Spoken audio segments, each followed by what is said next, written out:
তেতিয়াৰ পৰা পদ্ম হাজৰিকাৰ নাম শুনিছে। পদ্ম হাজৰিকা এজন সত্তা হয়, তেওঁ ব্যক্তি নহয়, তেওঁ অনুষ্ঠান হয়। আৰু পদ্ম হাজৰিকা আমাৰ হীৰাই হীৰাই আমাৰ দিলত আছে, কোনেও তেখেতক উলিয়াব নোৱাৰে।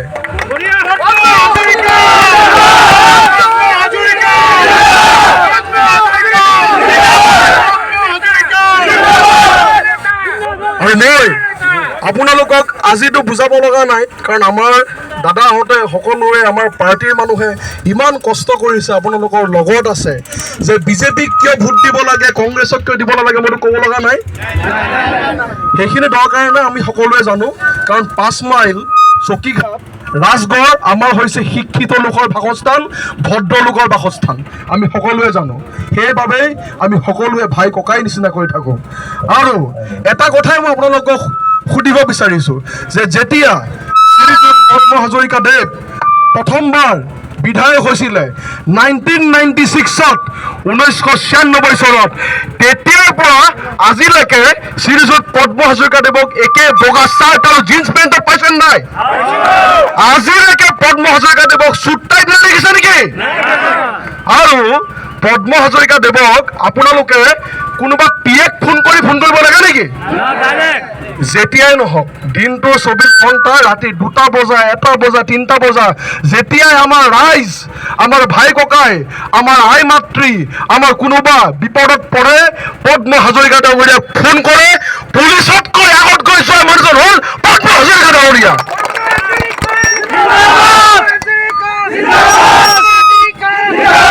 আৰু আমাৰ বিৰোধীয়ে, কংগ্ৰেছ পাৰ্টীয়ে ইমান কি হেৰি পাইছে নেকি, মালাইকা খেল পাইছে নেকি, যে তহঁতে হাবাৰ পৰা আহি পেলাই পৰিবি আৰু পদ্ম হাজৰিকাৰ পৰিয়ালক সোনকালে দিব পাৰিবি তহঁতে? গতিকে সকলোলৈকে মই পুনৰবাৰ আন্তৰিক ধন্যবাদ জ্ঞাপন কৰিছোঁ। আৰু এটা কথাই মই কওঁ যে ইয়াত উপস্থিত থকা মোৰ প্ৰত্যেকজন ভাই ককাই, মোৰ প্ৰত্যেকজন ভাইজানে জানে যে পদ্ম হাজৰিকা ডাঙৰীয়া থকালৈকে আমাক কোনো হাত দিব নোৱাৰিব। আমাৰ 5 মাইল, আমাৰ চকীঘাট, আমাৰ ৰাজগড়, কোনো এজন ব্যক্তিক হাত দিব নোৱাৰিব, সেই কথা নিশ্চিত। আমি শ্ৰীযুত পদ্ম হাজৰিকাদেৱৰ নেতৃত্বত আমাৰ চিনা চৰা কৰি মূৰ দাঙি জীয়াই আছিলোঁ আৰু থাকিম। আৰু আমি নতুন ৰাজগড়, নতুন চকীঘাট, নতুন 5 মাইল শ্ৰীযুত পদ্ম হাজৰিকাদেৱৰ লগত আমাৰ নতুন চামক লৈ পেলাই গঢ় দি দেখুৱাই দিম। গতিকে সকলোলৈকে বহুত বহুত ধন্যবাদ।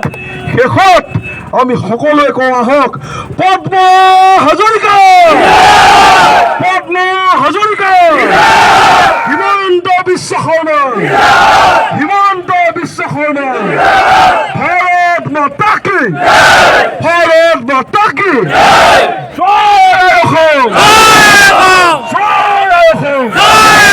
বহুত বহুত ধন্যবাদ।